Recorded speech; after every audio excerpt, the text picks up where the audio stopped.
before we get started, I just wanted to thank everyone for joining us today for this experiment that Queerlective and One Quick Thing Pod are testing out today. Queerlective is trying to find exciting and engaging ways of bringing people together to have conversations and connect at whatever level works for them. And today's gathering brings in One Quick Thing Pod because I've really loved what they've been doing for community. So thank you everyone for joining. How do we start? Well, I'll introduce us too. We're the One Quick Thing Pod for anybody who hasn't seen any of our episodes yet. I am Emily. I'm Marissa. She, her pronouns. Oh, yes, she, her as well. And we started this podcast not because we are, experts in any specific arena. In anything at all, really. Literally, except being goofy. But we are both moms of small children, and we both have backgrounds, and my background is in social work and poli-sci. And we were like, we need to get involved in a way that is sustainable for us. And we want other parents who we're constantly hearing say, I don't know how to get involved. I don't know what issues I care about. I know that I'm upset and I'm constantly seeing rage bait everywhere, but I don't know where the actual information is. And we were like, well, one thing that we could do is have a platform to have the experts on and have it displayed in a way that's a busy parent can say, okay, these are 3 things that I can do this week that are actually sustainable for me and my lifestyle. And then it turns out a lot of people who weren't actually parents were interested in that concept too, because it turns out everybody's really, really stinking busy and people are pretty upset. And so the goal of everything we're doing is really trying to give people like a baby step into activism, community engagement, whatever that looks like for you, but finding a way to get out of your house. And so congratulations on taking the step and coming here today, because that's like half the battle is literally round of applause for let's give it up everybody for all of you. Thank you. Yay! On daylight savings time day. Oh, yeah. No less. Thank you for spending your extra hour with us today. Yes, exactly. So today we're going to do it a little bit differently, and we're going to just kind of have a conversation about some of the stuff that we've all been working on. We've got a lot of like shared experiences that we've had over the past year as we've all been kind of navigating what this current world looks like together and what we can all do. So we're just going to thank you for just being with us in this casual chat, and we'll get started. Yeah. Cool. So, Randall, I know a lot of people here probably are familiar with the Queerlective, but for anybody who is listening to the podcast episode, can you give us a little bit of background on what Queerlective is? Yeah, so Queerlective was founded in the summer of 2022 because we saw a really strong need and want from the community to gather in celebration year-round to celebrate the queer community, because you might not know it, but queer people exist year-round, not just during June. And so I was also like going through like a very strong personal journey of being more authentic to myself. I moved to New Hampshire in 2017, 2018, and I spent the first 4 years without leaving my apartment just because I couldn't really find the community that I felt I connected with.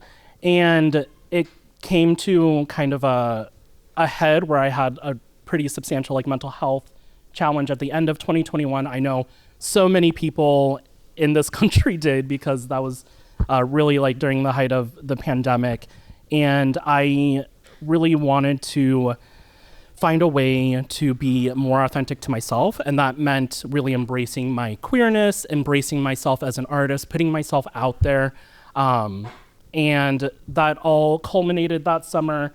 Queerlective was literally founded 3-4 months after Pride, Manchester's Pride that year, when a group of us and our friends took 2 of our friends took a trip down the Saco River for some tubing, and we were just having a great day, talking about a lot about like, what if we did this, what if we did that. And by the end of that tubing session, we essentially agreed to form a nonprofit, which is crazy to think Usually about. people just drink a lot on those Oh, trips. there was drinking, so that's probably part of what happened. But yeah, I was really excited by this idea of using art to bring people together, and we really hit the road running. Within the first 6 months, we hosted our first event, the Queer Art Takeover of Manchester, that we hosted in collaboration with Hopknot right down the street. The following year, we got a fiscal sponsorship with Kimball Jenkins.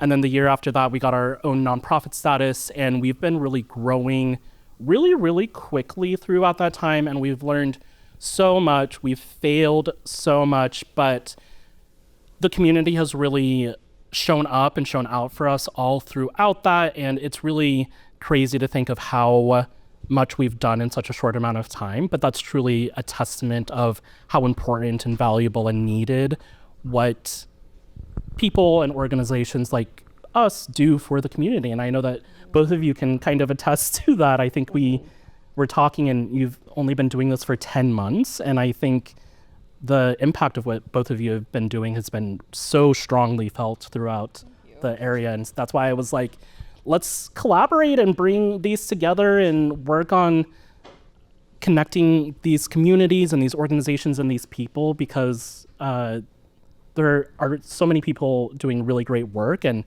finding novel and exciting and fun ways of connecting and celebrating that work and empowering it to get even more people to do the work. We need more people. Randall's tired, guys. It's a lot. No, but you're right. You're right. We're having a lot of the same conversations around the work that we're doing, and we've talked a lot about how, like, when you show up for the community, they show up for you, and that symbiotic relationship I think a lot of us are feeling as we're heading into this next winter period. You guys just wrapped up a really cool event. You did. Yes. Do you want to tell us a little bit about the Not Afraid to Fail Fest and kind of how that speaks to the ethos of what you're trying to do here? Yeah, so Not Afraid to Fail Fest was a part open mic, part variety show that we did literally last Friday. It hasn't even been a week. We did it at the Bank of New Hampshire stage. We had over 100 people show up, which was really, really amazing for us. We don't do a lot of ticketed events because we really want all of our events to be free, like today's event. And so doing ticketed ones is a little bit of a challenge, but also we need money to do our work.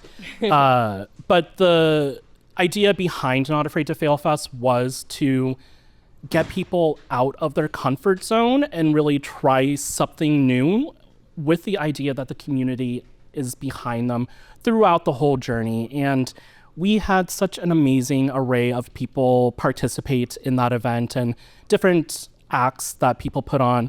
We had one couple do this comedy skit where they were trying to just do a handshake, and 5 minutes of them failing to do a handshake. Ridiculous, but hilarious. We had a number of people do some comedy, stand-up comedy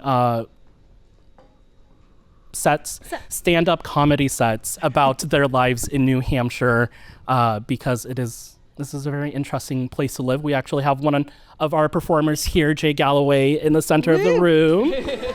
And then we also have Grace, who volunteered to take photos for that event. Those will be coming out very soon. And yeah, we need more people to get out of their comfort zone, because honestly, it is scary to leave your house sometimes. It's scary to go to a space where you don't know people, because you don't know how you're going to be received.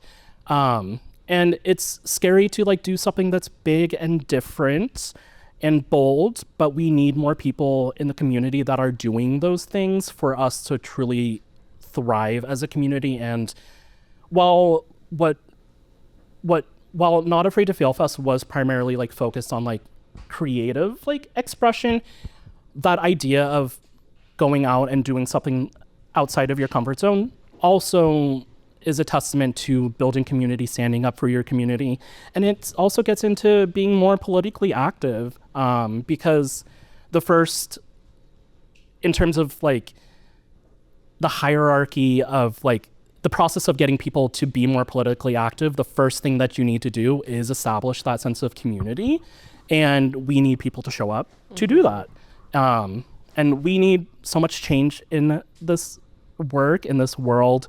And yeah, even just showing up and being goofy with other people is part of the process of changing the world around us.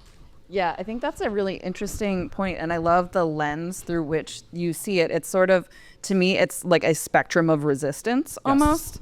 And so on that spectrum is joy and art and creation, but it's also being politically active and going to protests and calling your senators. And I think what you did with that event is really cool to get people's just kind of like toe in the water a little bit. Yeah.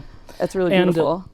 While Queerlective is really like looking for ways to find that intersection of art and community and advocacy, and events like the one we're having today and the one like Not Afraid to Fail Fest help us build that community so that when we have to do something more advocacy focused, like sending letters to the Capitol in support or against a bill, those people know where to go and the questions to ask and who to ask those questions, and know that it's important to show up when the time comes.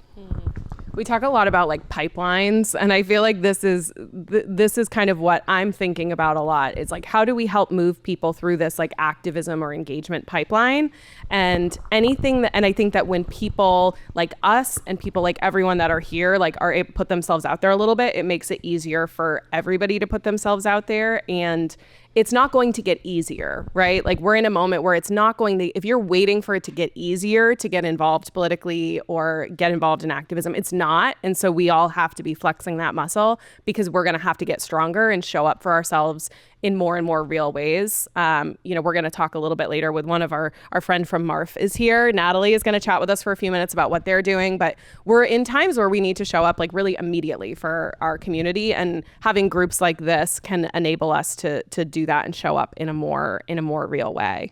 We want to talk a little bit about imposter syndrome. I don't want to hand it over to you. Yeah, no, I was going to say all of that really ties into imposter syndrome, because anybody saying like, I wrote this poem, can I, share this on stage? It's, all the way to us doing this podcast, or anybody who has any kind of, job. I feel like every single person has just the meanest voice in their head, which is something that we all have in common. And for those folks that go through their day without that mean voice or anxiety, like, tell me how much you must get done. That's your secret. The productivity must be off the charts.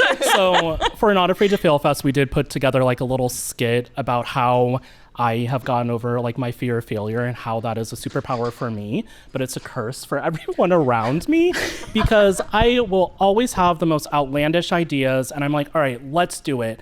And it doesn't like, I also am like thinking about like the pathways to getting into doing that work, but there are sometimes like things I don't think about, and like there's a lot of fear with like doing these big events with the team. And my response typically when people are like afraid of like us failing at something, I'm like, okay, what if we fail? Like what's like, if we had our Not Afraid to Fail Fest, the biggest thing if we failed at that is that we would look goofy on stage for an hour and a half.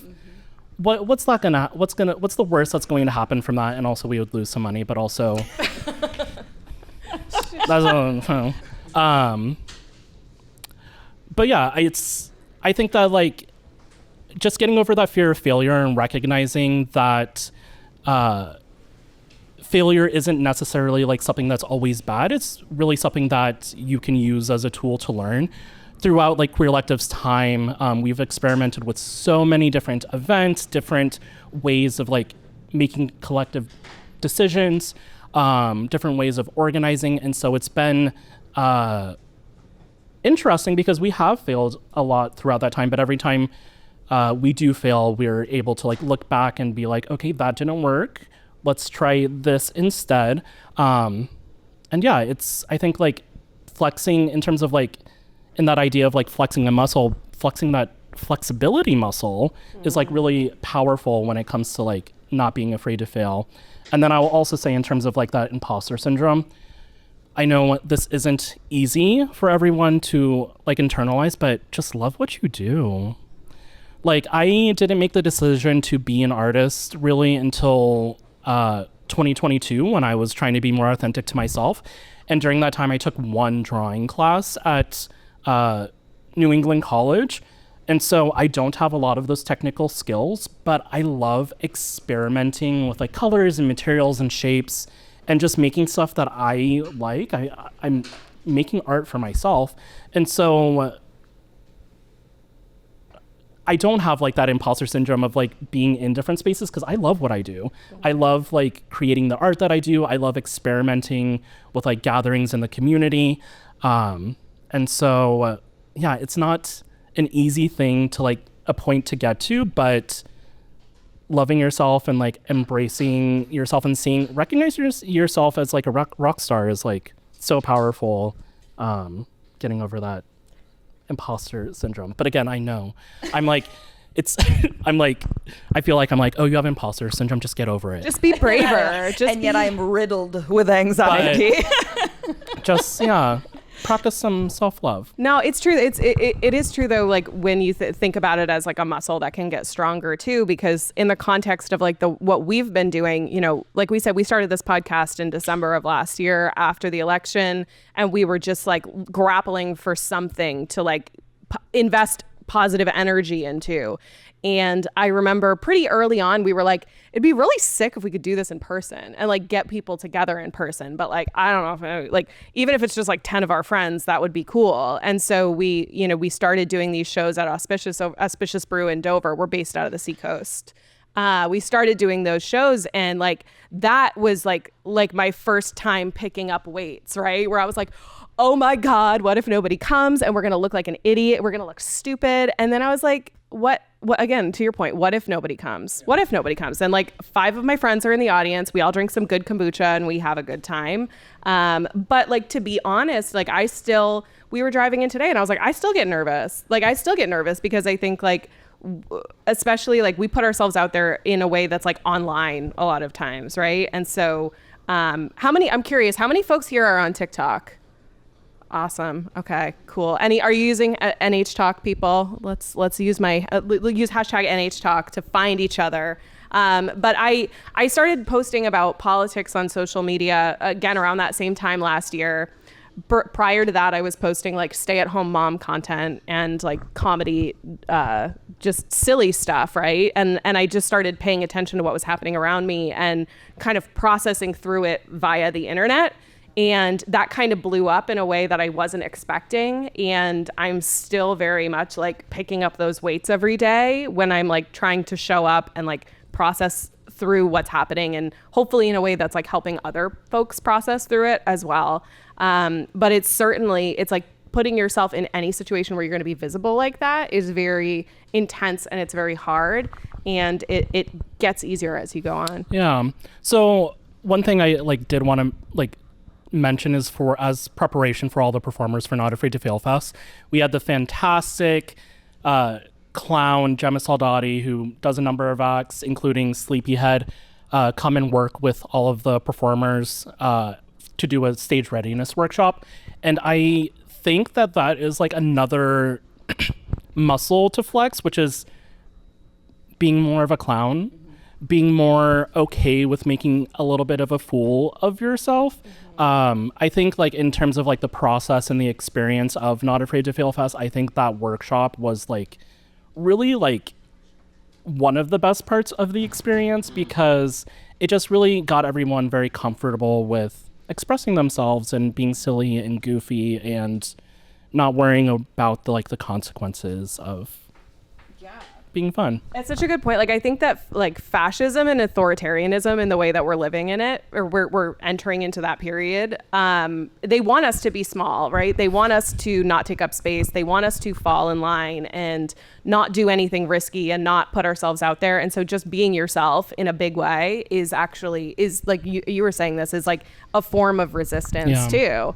And like so yesterday, Emily was like, I went to see Emily in her rock band, and she's like an incredible performer, but like do you want to talk a little bit about that experience too, of just like putting yourself out there in that new way? Yeah. So I was actually just thinking about that as you were talking about people just, being themselves. And we kind of also said, like, the secret sauce is you, it's not you being anybody else, doing anything else. And so for me, I had a baby in 2021. And I kind of like tried to fit myself into this mold of like, okay, I'm going to be a great mom and I'm going to be great at my job and I'm going to do all these things. But there was like a part of me that was like, oh gosh, I really miss, being a musician. And so last year, right around the time that Marissa and I became really good friends, I was like, you know what? I'm going to like do this thing that, does not have any monetary value. It's going to take up a bunch of my time. And, my daughter is going to have to, come with her little headphones to my shows. And so I started doing it, and it's like exactly like that muscle. I was like, oh my God, what am I doing here? Like, I don't even remember. Can I sing? Am I a musician? Does anybody care about these like silly, angry songs? And then, so that was a year ago, and I've been performing for the past year. And then we have this new band, and we're doo-wop punk. And so good. When is the next show? We're scheduling it now, but it'll probably be at Auspicious Brew again. Ooh, okay. So I'll keep you all updated. But it's just so unserious. But, we take what we do in life seriously. It's all a bunch of activists that are together playing music and having a blast. And I forgot that creating community doesn't have to be about you showing up being like, okay, here are like the 45 things that I prepped and I have all of these, that has its value. But also, if your value is being somebody who makes people feel loved and comforted and bring joy and laughter to their life, then that is just as important. Yeah. And like as a follow on to that, like I said, you were performing yesterday. So good, so cool. And so I'm sitting there also like a mom trying to find myself in motherhood. And I'm just like, what a bad butt. There's a kid in the front, so I caught myself. But like, what a cool, amazing thing that you were able to do. And like, there was a handful of our mom friends that were there as well. And I think all of us had that moment of feeling inspired by your like bravery and putting yourself out there. And so then the ripple effects that has on the community to be taking more action and doing that stuff themselves can be really powerful. And I think I'm seeing another like common thread through all of this, which is the people around you that support you. I think one of the most powerful things that I had behind me when I was starting Queerlective was the 3 other people that we had as part of our team, including my husband, who's right there, and Ashley and Taylor, who really supported me. Well, it was a collective effort. So it was really like supporting each other through navigating this mysterious like thing of starting a community group. And so do something crazy for yourself, act a little bit goofy, but then also make sure you're showing up for people that are doing that. So you're creating that ripple effect and creating more community. Yeah, I think one thing that I keep seeing online is people are talking about how they want the village, but they aren't willing to contribute to the village. And it's exactly like what you're saying. Like, you need to show up if you want people to show up. And so that's something that we've both seen in our personal lives. We met in a mom group where we're like, hey, we need friends. And at the same time, we're like, hey, I saw that you had surgery. Can I bring you dinner? Hey, like, I have these extra clothes. Can I give them to you? And we just kind of like are learning the muscle of also being there for somebody else in a way that I feel like the society isn't having us be as in community. It's like hyper individualism, and you can do it yourself, and you can look at your phone, and that's how you're gonna, buy something new on Amazon, instead of like your friend being like, oh my gosh, you know what? I have too many of those. Let me give you half of those, and I will babysit your kid. Like, It's better for capitalism if we're all in our houses alone, you know, and just ordering things on Amazon rather than leaning on each other. And so the kind of impact that building those communities and intentionally fostering them can have is huge. Even I always tell people, just make a buy nothing group for your friends, right? Like put everyone that you know in your town in a text thread and be like, this is the buy nothing group, and just post anytime you need something instead of going to the store. That's what we've been doing with our friends. But we're talking a bit about community, and like I would love to hear more, Randall, about like your experience getting this community up and running, and what has been kind of the reaction of folks in the area. Like have you seen kind of the community come together like around what you're doing, and can you talk a little bit about that? Yeah, I think, and I mentioned this already, like Queerlective was truly like we had such a great reception from the community from the get-go, and the response from the community has been like truly amazing throughout that, and I don't think like we would be where we are at this point without the community. And what our team is like really like trying to explore is like the way for us to continue to sustainably grow Queerlective and the community and all of the people that are supporting us. Even like something that was challenging is just figuring out like a good way of like getting people to help out as like a volunteer. But we've been doing a great job of that lately. We have a number of volunteers today, like Kate back there, who's running the craft table. Woo!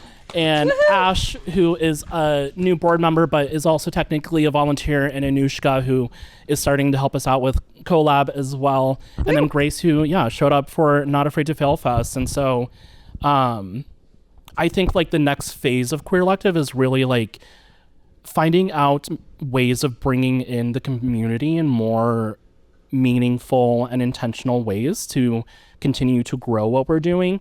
One thing that I love to mention is that like in terms of like using art as a tool for community engagement, I love doing like these community art projects. We have one of these here, which is a quilt that we had people design or decorate fabric squares at a bunch of the Pride events that we went to. People can contribute today.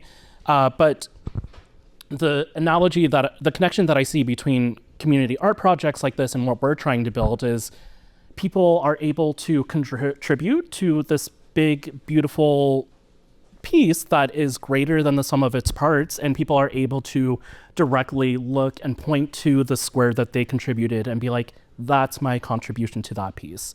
And so what we're really trying to figure out is the best way of creating that within our organization so people can meaningfully engage and participate and be like, that is my contribution to our community.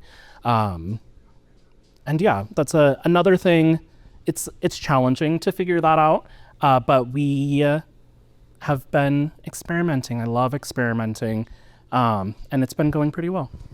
I think that like I've been thinking sort of as you've been talking about some of this stuff, I've been thinking about how we kind of as a culture, I feel like are trying to relearn how to be in like physical community with each other. I think like especially left-leaning communities that are like, we're very COVID cautious and like aware of those things. There was years of just being away from each other, right? And trying to get back into the groove of like, how do we do community together? How do we do activism together? Because I think there's this sort of natural thing that's happened where we've retreated and gotten sort of comfortable being in our homes, being behind a screen.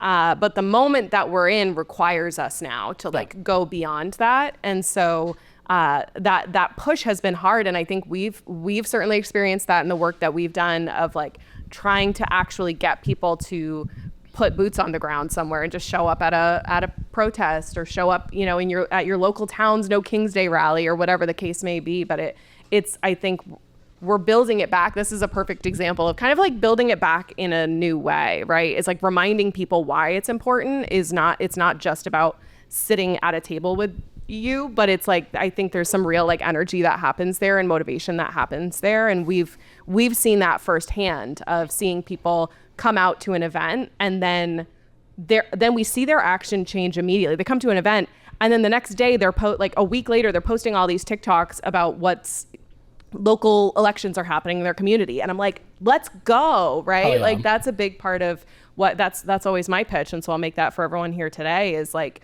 we are in such a small state, right? We are in such a small state. We can make a massive impact. And so using whatever tools we have at our disposal, even if it's just social media, like I'm not a political, I think I was kind of going down this path earlier and got distracted, but like I have no political education. I'm just like a person who's trying her best. And you don't have to be a professional. And so that's where my imposter syndrome comes in is I'm like, I'm going to post something and everyone's going to tell me I'm wrong. And that happens sometimes. And sometimes I disagree with them. And sometimes I agree with them. And I'll tell you if I think I'm wrong. But I think there's so much we can do. And I think we're learning all these, like, what are the new ways that we can show up to kind of meet this moment? Yeah. And the other thing I want to mention is that showing up in the moment for action is so important, but also showing up for rest and joy and celebration is also equally important because you will get burnt out and you will not be able to leave your house. So make sure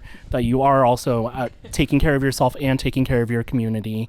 And that is like where I see Queerlective primarily is like that more of the celebration and joy and community aspect, but it's more important than ever that we push into the advocacy and action. Do you want to share a little bit more about that too? Like as somebody who's been in activism spaces for a long time, like have you kind of had to take those experiences of like knowing when to sort of slow down or take a step back? So I will actually say that I'm pretty new to the activism space. So I've been running Queerlective since 2022, but we've really been pretty adamant about staying in like that kind of queer joy aspect. And it wasn't until more or less kind of recently that I was like, okay, we have to do more. And so through our like strategic planning at the beginning of this year and like the recent events, we have been pushing a little bit more of like making that connection between advocacy and community. And so that is actually still like a space that I'm like trying to navigate. I did just start a job as the advocacy and engagement director over at 603 Forward. So still doing a lot of like the same work of creating community and bringing people together, but a much stronger focus on advocacy. And it's very interesting because that is a new space for me, but despite moving into a more advocacy type space, a lot of the lessons that I've learned through just the community aspect of bringing people together is still very applicable to bringing people together throughout advocacy. And again, it still like starts with creating that sense of community and making sure people that feel like they belong before taking further actions. Yeah, I think a big part of what you're saying also is that when you have that community, you also have a little bit more room to rest too, because you're not just taking it on yourself and, you know, being a martyr. Yeah, and a tool I love is the Social Change Ecosystem Map by Deepa Iyer, which takes the social change ecosystem and identifies 12 roles that comprise that ecosystem. And the roles are things like Weaver, who is somebody that like is really good at networking and connecting disparate groups, a builder, which is great at building systems and processes for people to come together, frontline responders, which are organizations like Mutual Aid Relief Fund, who are providing such important mutual aid for the community. I forgot where I was going with that. No, it was great. It happens to us slowly. It's amazing we made it this far without that happening, because usually it happens like 7 minutes in. Even in our first meeting with you, I was like, I forgot. Yeah, the roles, were there other, I'm not sure what the roles there are. are 12 roles. You can rely on the community when you have people filling all so yeah, you don't always have to, you don't have to do everything. That's what I was trying to get to. Yeah. It's important to like also like recognize what works for you. Not everything in terms of like getting involved in the community works for everyone. So it is important to like look and recognize like what works for you, because again, if you're participating in ways that don't necessarily like fill your cup, it can be really hard to sustainably continue to do that work. And so that is a really cool tool that I recommend everybody check out. It's the Social Change Ecosystem Map by Deepa Iyer through the Building Movements Project. And it's a great tool. It's kind of like a horoscope chart, but for social change work. I think that's so important, and something that we talk about a lot is like, what is our role? Because the imposter syndrome a lot comes from being like, oh my gosh, where do I fit in? And then when you do find it, you're like, oh my gosh, like, Yeah. I am meant to be here. I am the weaver. And something that we've seen in all of our interviews is there are so many different organizations that are filling the different spaces, the different needs. And there's so many people out there doing something that is working really well, that you don't need to reinvent the wheel if you're suddenly like, oh my gosh, I care about this. Like, there's somebody probably doing it. And if not, then yes, absolutely start the organization. But there are so many incredible organizations in this area that we've met. And I love that they're collaborating and making friends with one another. And you went to the BLM gala recently and you said that you were at a table and like all the different organizations that we've ever talked to were like hanging out and you were like, oh, they're all friends. Yeah, it was really cool. I also like, I always tell people that like once you start getting plugged in, you'll feel hopeful because you realize how much work is already happening. And if you're at home doom scrolling, you're going to think, oh my gosh, everything is terrible. And like, I can't possibly do anything about what's happening around me in the world. But when you see these groups that are doing all this different advocacy work, but also community building work, and like all this stuff is already happening, and you realize like, okay, people are actually doing stuff, right? Not everybody's sitting at home on their couch, just scrolling all night, panicking. And the people that I know that do that still to this day are the people that I think are struggling the most right now. But the people that I know that are in the community and trying to make those connections and trying to do that work are able to have an element of peace, I think, because it's like you're doing the best you can for showing up for the people. Before we shift gears to MARF, I just want to say anything else that you want to share about what Queerlective's doing. How can people show up for you guys? Yeah. So Queerlective this year moved into our new permanent home, which is where we're filming right now, which is inside the YWCA in Manchester. We will be doing a lot more to get the community to participate in meaningful ways. We've done a lot of work to expand our team, and so there will be a lot more opportunities to get involved in that way. We probably won't have too many big events for the rest of the year because since I have so many ideas and I ask my team to do so much, part of that agreement is that I don't organize any events for the last month and a half. But someone's nodding over there like, yep, you're done. But sometimes stuff still makes its way through. But I think be on the lookout for the beginning of next year because I think we'll be going through a pretty strong programming and like planning phase to figure out what we really want to be doing next year. When do we think this will come out? Probably within a week. November. So no pressure, Frank. So Queerlective is partnering with BLM/NH and 603 Forward to host an event called Real Talk. And the goal of that event is to highlight the importance of the lived experiences of the community when it comes to legislature and making policies that affect us. An example that I want to mention is like HB 6C, which was a bill that was passed that made it legal for landlords to evict people without cause. And the reason I mention that is because when you look at the people that pass that law, our state representatives, of the more than 400 of them, virtually none of them are renters. And so why are they making decisions that affect renters that much? And so what we need is more renters to be part of those conversations. And so the people that we have as part of that conversation are Jason Bonilla, Rebecca Perkins-Quokka, and Allie Murray, who are all really fantastic individuals and come from the communities that make up New Hampshire. And they're doing work in support of Housing, renters. Housing and renters. I got you. So yeah, they're all individuals that represent our communities. And so it should be a really great conversation. And yeah. Queerlective is also working on the State of Queer New Hampshire resource book, which is going to be a new directory of sorts of all of the queer and BIPOC run affirming organizations in New Hampshire. It's going to have a ton of art and a ton of really cool stuff in it as well. We are planning on that to be released at the beginning of next year as well, so be on the lookout. And if you have a resource that should be included in that listing, make sure to check out our website and send them to us.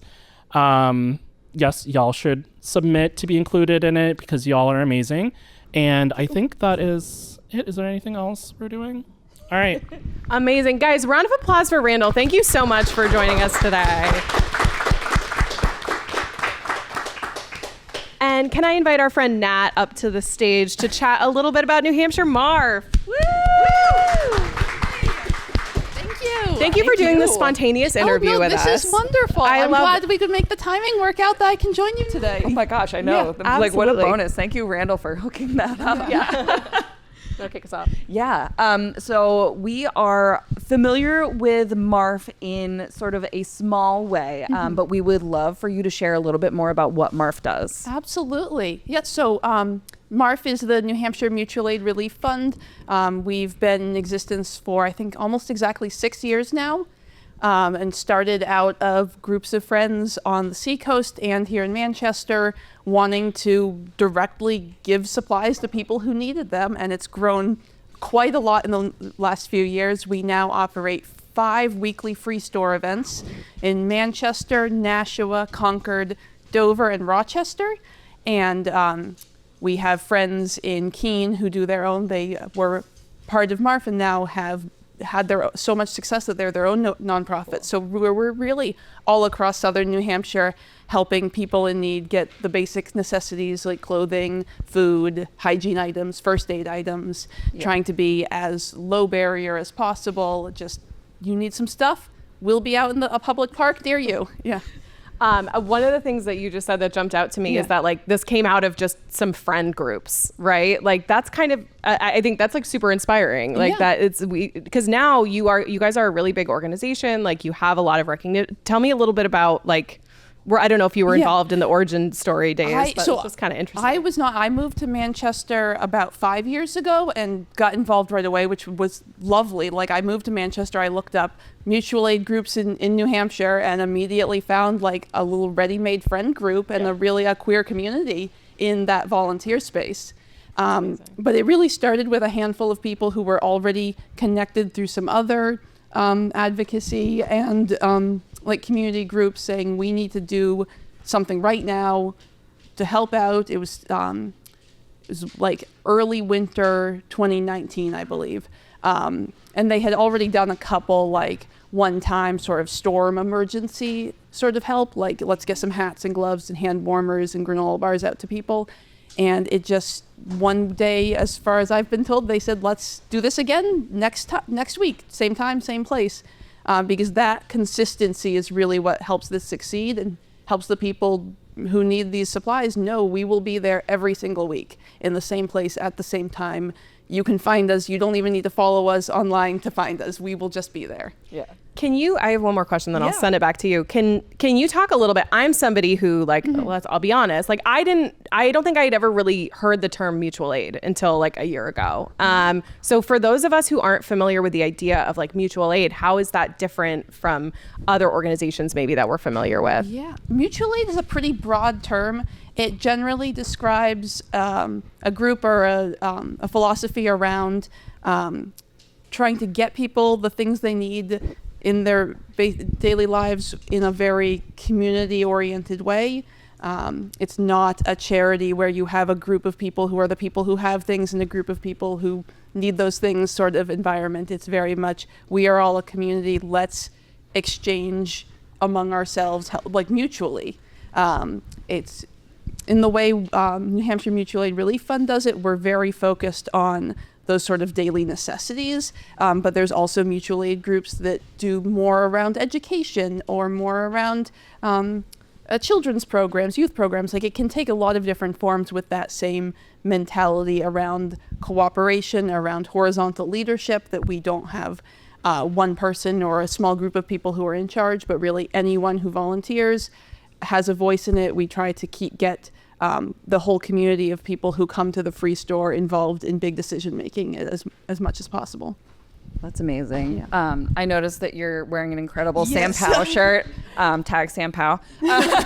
But I think a lot of people, when they hear about mutual aid and hear about the work you're doing, they don't really understand the community that you're serving. Can you tell us a little bit more about that? So we just because of the needs that we've noticed in downtown Manchester, we've been fairly focused on people who are unhoused or unstably housed, or living in a shelter, a transitional living program. And we don't sort of have any barriers. You don't have to be in that situation to come to any of our free stores. It's just sort of the way things have shifted naturally. So we've also been very passionate about any legislation that affects people who are unhoused and or in all the different ways that it can. But we also have plenty of people who are in a different living situation who are still looking for some help in everyday life. Sure. I mean, we've seen people hitting hard times, across the country and definitely in our small state. So I know that there are a lot of drop-off sites that you were talking about. What kind of things can people donate, or what are the things that you're looking for heading into winter? Yeah, we are always looking for like hygiene items, any type of shelf-stable food, especially things that you can eat with no kitchen or a very minimal prep. We're looking for coat donations this time of year and hand warmers, but we can also accept really any type of used clothing as long as it's clean and still usable. Yeah. Can you talk a little bit about, if you're comfortable, about the moment that we're in right now? As we're recording this, it's November 2nd. Obviously, we're facing significant challenges in the community with the upcoming SNAP funding being suspended. Yeah. Can you talk a little bit about how you all are kind of mobilizing around that? Absolutely. SNAP is very unstable in limbo right now. I know that there's some as of last night, new updates on maybe something will come together with it. And because MARF tries to be so low barrier with our free stores, we don't have exact numbers on how many people who come to us every week receive SNAP benefits, but we think it's around half. That's our just sort of ballpark guess.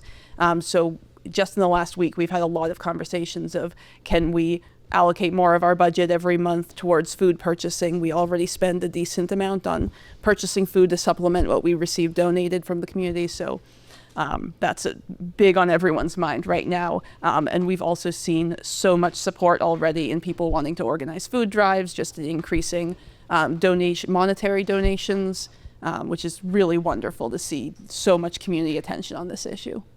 I've noticed a lot of folks, so there's some folks on TikTok in the NHTalk community who've been posting about their volunteer work with you guys specifically, and kind of what that process looks like. Yeah.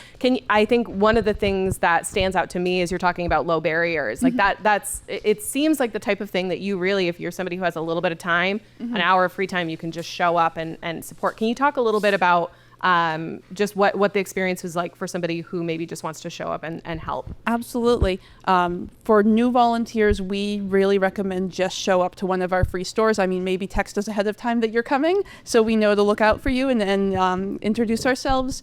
But it's the sort of thing that you have to see it to know it. I can go on for a long time trying to describe what the free store looks like, but you can also, if you're available during one of our free store events, just show up. You'll understand it so much more seeing it, and we can have you jump in and help give out whatever things we have that day, or have a longer conversation about volunteer efforts that are needed outside of that 1 hour event.